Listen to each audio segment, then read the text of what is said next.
Hey mamas, and welcome to the Entering Motherhood podcast. I'm your host, Sarah-Marie Bilger, a wife, mom of two, VBAC mama, and doula. Join us every episode to learn from professionals, special guests, and moms just like you, ensuring that you know what you need to know and discover things that you didn't know before. I believe in you. Let's doula this, and let's navigate the transition of entering motherhood together. Hello, and welcome to another episode of Entering Motherhood. Today, we're diving into a very specific topic of prepping for home birth. And I really want to talk about the essentials you should try to have on hand if you are planning a home birth. And now, I am in my third trimester as we speak, preparing for a home birth myself. I am also a doula who has attended dozens of home births, and I know firsthand that really creating a calm, comfortable, and well-prepared birth space truly makes the difference. So whether this is your first home birth or you are preparing for another consecutive home birth, this is not your first rodeo, then maybe this episode will help you just walk through some of the things that you should keep in mind when getting ready. And even if you have had one, maybe you forget what things you needed, or you're pulling out your own list, or maybe there's something here that you didn't think about before, and now you might consider having on hand for your home birth this time around. We're going to kind of go over what you should have ready, how we can organize some of these supplies, some items that your midwife or other people in your birth space might be bringing, and just a few bonus doula tips for setting the mood and the energy for your space. So let's talk about what you actually need for home birth and what you might consider skipping out on. Before we get into actual supplies, I want to start with one of the most important things, and that would be your environment.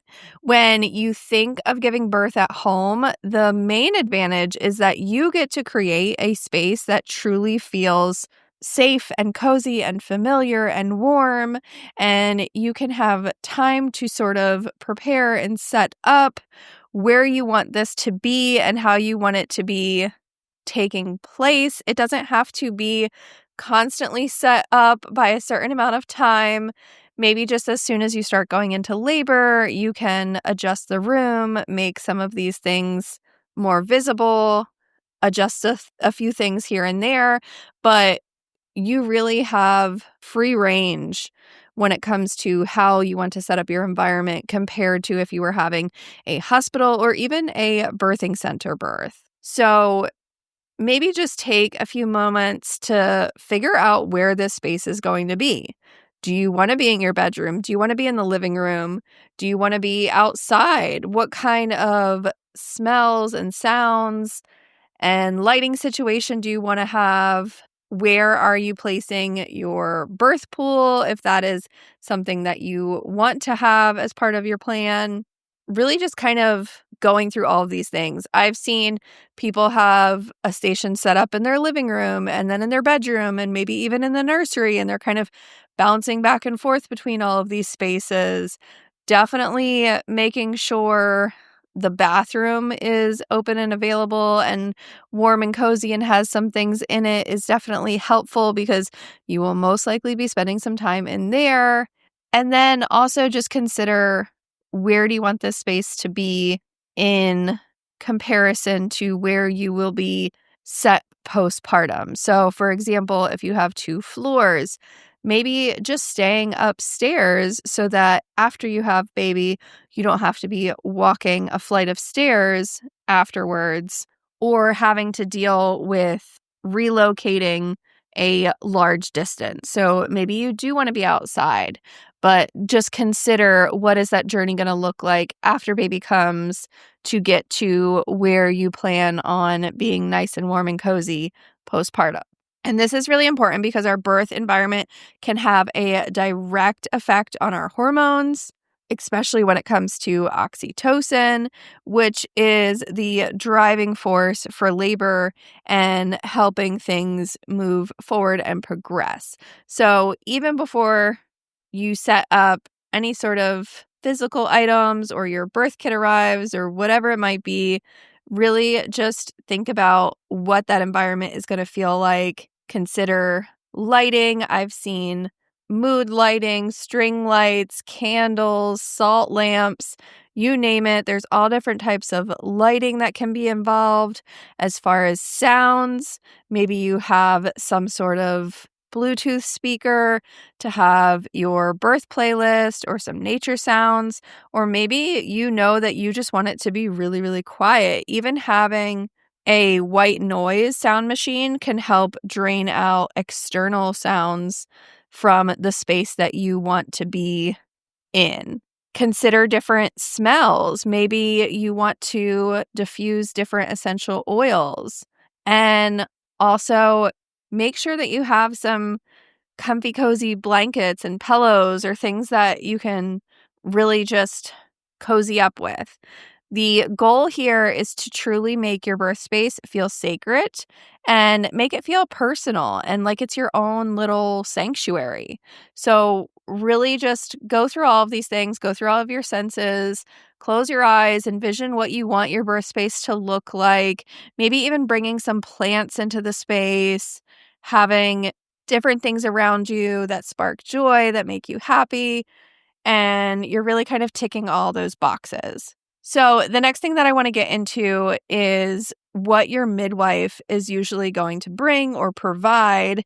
And one of the perks of planning a home birth is that your midwife usually brings most of your medical essentials. So, if you are having a midwife as part of your home birth experience, then maybe they are bringing some birth kit essentials like gloves, a cord clamp, other instruments for cutting the cord, any kind of oxygen or resuscitation equipment, just in case.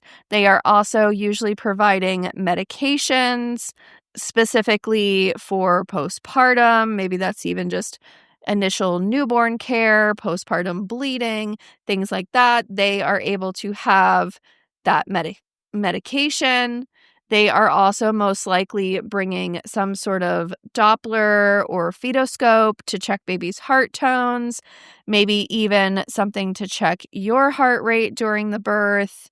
They are bringing materials to help if there are any stitches needed and afterwards, any minor repairs.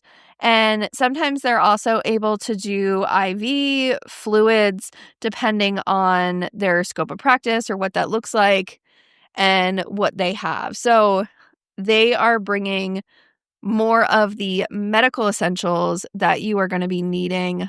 Also, sometimes too, they have specific items. Maybe they supply a birth pool for you so that you don't have to outsource that. They might even have initial postpartum items, maybe some chuck pads, some other simple paper products, things like that. So make sure that you're talking with them, asking them what they have and what they supply so that you don't duplicate these items or you don't have to worry about them if they are items that your midwife is going to bring or even your birth team is going to bring for you. So you don't have to duplicate that.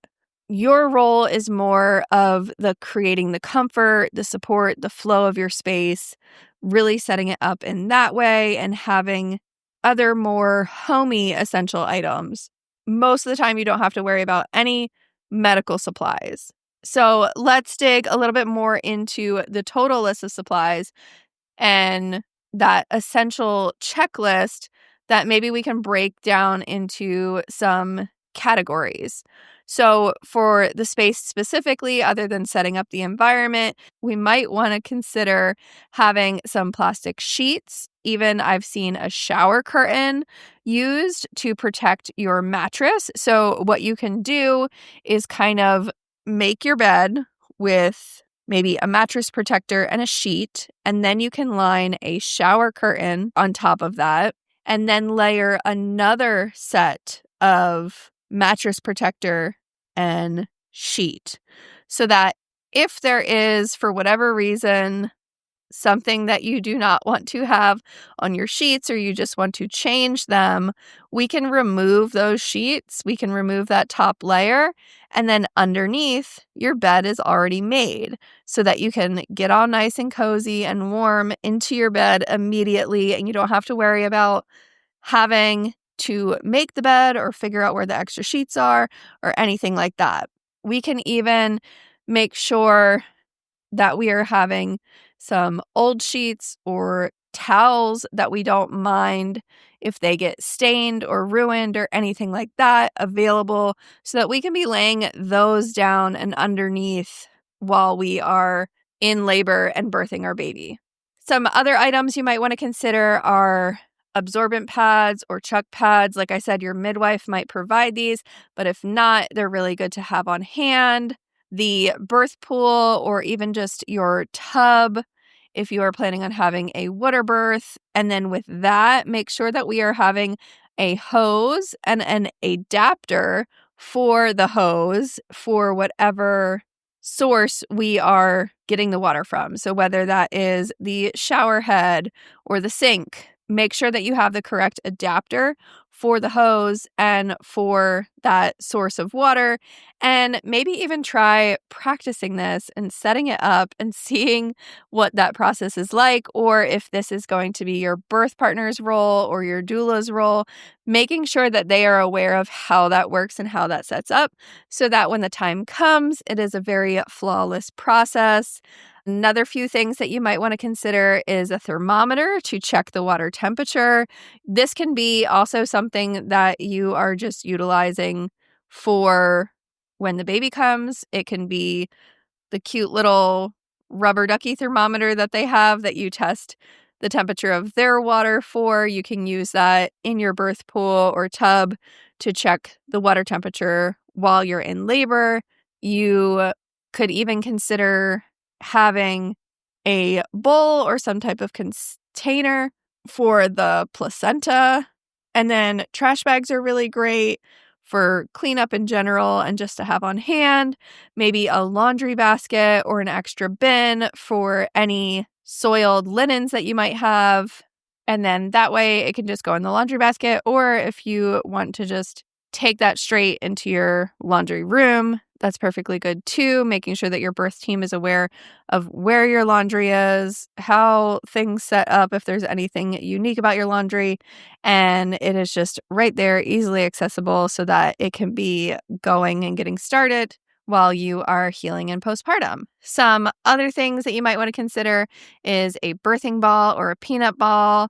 If these are something that you absolutely want during labor, again, ask your birth team if this is something that they provide. If not, consider getting those yourself. Maybe having some massage oils or lotion available to use, having a heating pad or something like a rice sock or rice pack that you can heat up to utilize while you're in labor. A rebozo or a scarf for different positioning and comfort, maybe a TENS unit, essential oils to diffuse.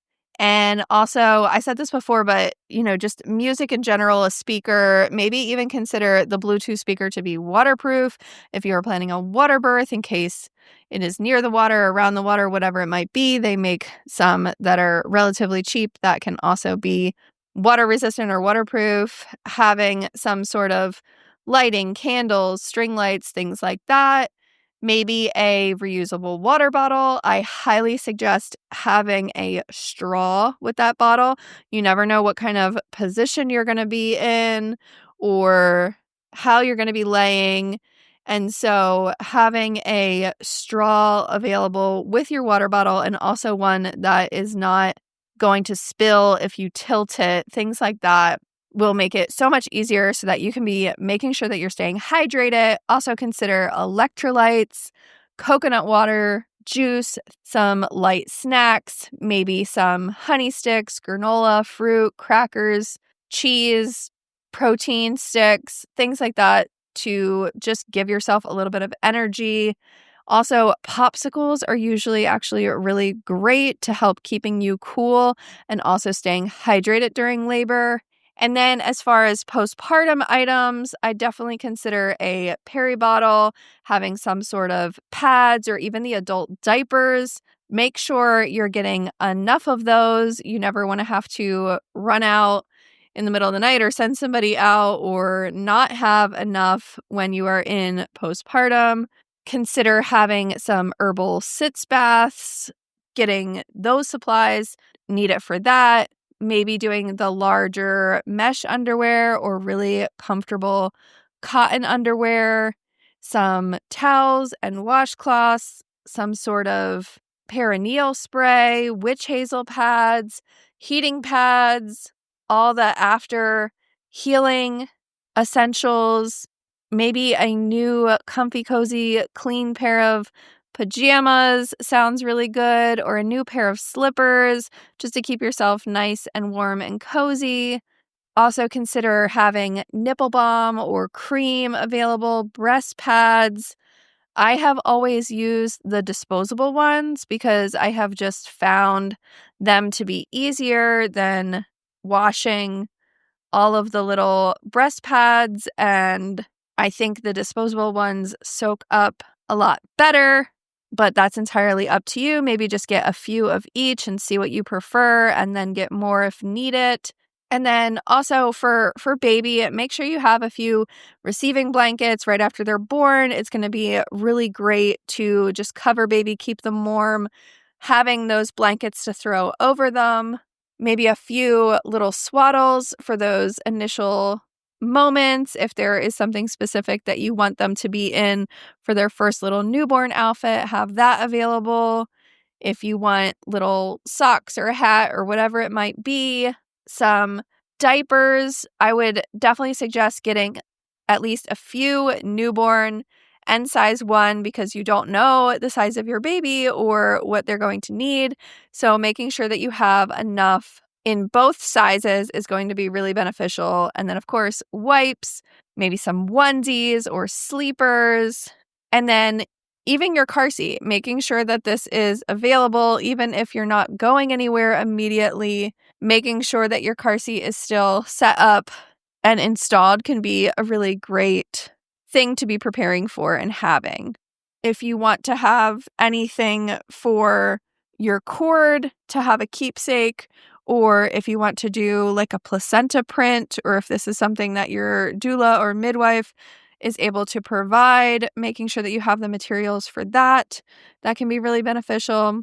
And so that might sound like a lot of items, a lot of quote unquote essentials, but when we are talking about home birth, even though a lot of these things are probably going to be at our home and we'll have them available, it's good to just kind of be like going through the list and checking these things off to make sure that you have on hand for when the time comes.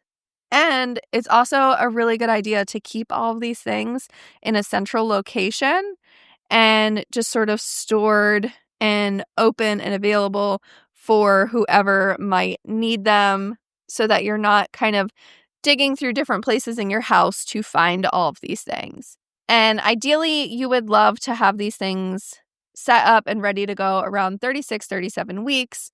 Talk with your midwife about when their on-call process is, when it is go time to be having a home birth. Some midwives, if you are not past a certain gestational period, then they might consider you go to the hospital instead of having a home birth. So making sure you know when that time is and then having all of these items ready and set up for when you are approved to home birth. And then just a few extra little tips. Like I said, making sure all your supplies are together and maybe even labeled, making sure that your partner knows where things are, how to get to them, things like that. Having your towels and your linens already washed and folded and clean and ready to go and grab all in one location is going to be super beneficial and helpful. Maybe having a small little tote or caddy near your bed with all of those essential items, like your water and snacks and burp cloths and pads and things like that, having it right next to your bedside. And then also creating some sort of birth plan cheat sheet for your partner or your doula with reminders about how to help you, what's most important, where you want things positioned or set up or anything like that. If you have any preferences or hopes or desires for where things are going and how things are looking and what you want during labor, during the birth, and during postpartum, having that all kind of laid out so that they are aware of those things and reminded of those things. Maybe if there is a certain checklist or to-do list for when you start labor, having that be available and shared with your partner or your doula, your midwife, whatever it might be, making sure you have that on hand.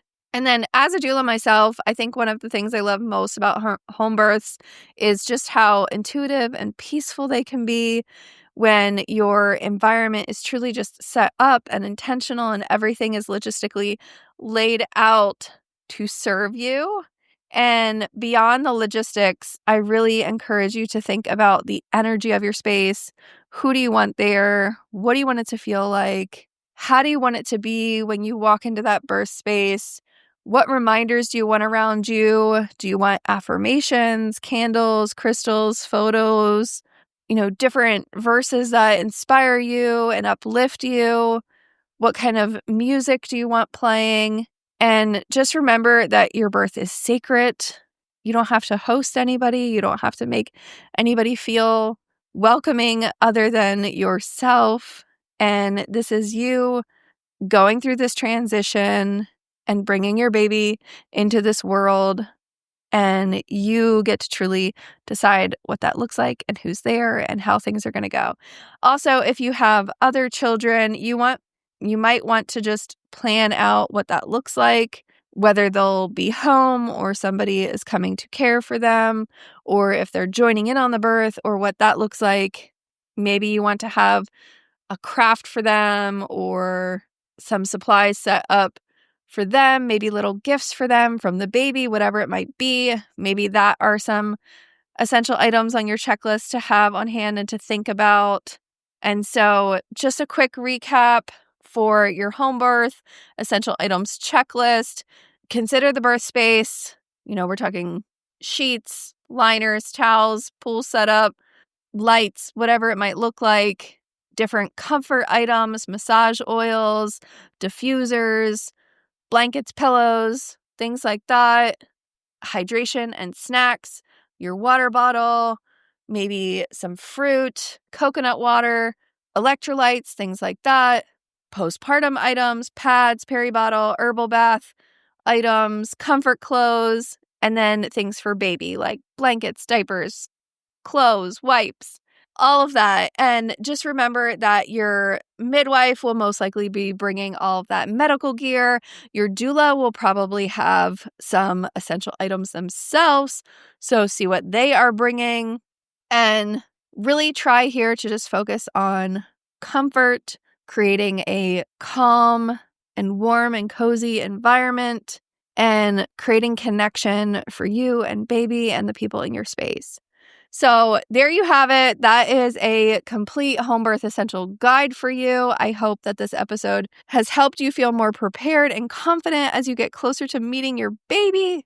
If you are planning a home birth, I would love to hear from you. I would love to hear how you're setting up your environment, what that looks like. If you've recently had a home birth, I would love to hear what things you used, what your space looked like. Message me on Instagram at Entering Motherhood. Share your birth space and your prep work and let me know what it looked like for you. And if you're looking for more step-by-step guidance on this or other topics related to pregnancy, birth, and postpartum, be sure to check out our Own Your Birth childbirth education course, where we go even deeper into birth prep, birth team support, how to create this birthing experience, and even more beyond that. That is a great resource and a great course if you are looking for more guidance here. And you got this, mama. You're going to have an amazing home birth and you are going to have all the things that you need and want, and it's going to be awesome. So thanks for listening. See you later. Thank you, mamas, so much for listening. Remember, you are a rock star. I believe in you. Let's doula this. Let's crank it up a notch and let's kick it into high gear together. Hit that subscribe button. Share this episode with a friend. Message me, email me, call me, beat me. You know how to reach me. We're doing this, mamas. I am so excited to catch you here next week. This is your one-stop go-to place for helping you find the resources you need to make the best choices for you and your family during pregnancy, birth, and most importantly, postpartum. See you later, mamas.